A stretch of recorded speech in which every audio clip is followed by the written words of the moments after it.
everybody, it's Andy, and today we are going to be focusing on Lesson 4 of our Arduino series. Let's get started!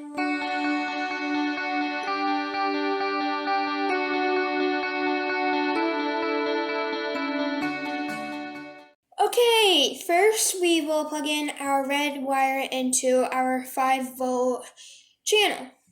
Next, we're going to plug in our green wire into our A5 channel. Then we are going to plug in our blue wire into the ground channel.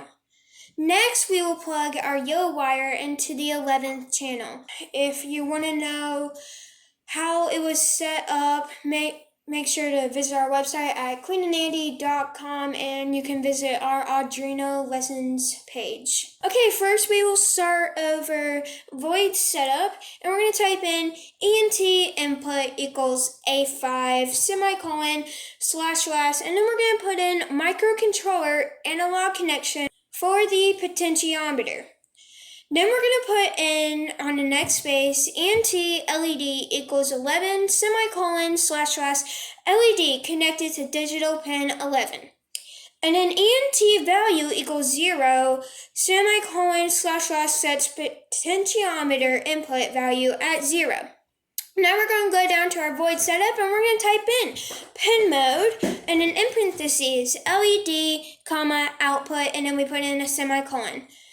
Now we're going to go over to our void loop, and we're going to type in INT value equals analog read input.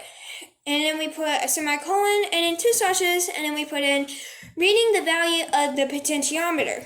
And then we put in analog write LED value /4 semicolon / the highlights value of analog input is 1023, and PWM has a resolution of 256, so by dividing input you should scale input to PWM. Okay everybody, I hope you enjoyed this video. Make sure to like it and also comment down below. If you would like to see any other types of videos, make sure to subscribe to our channel. That means you don't miss out on other content.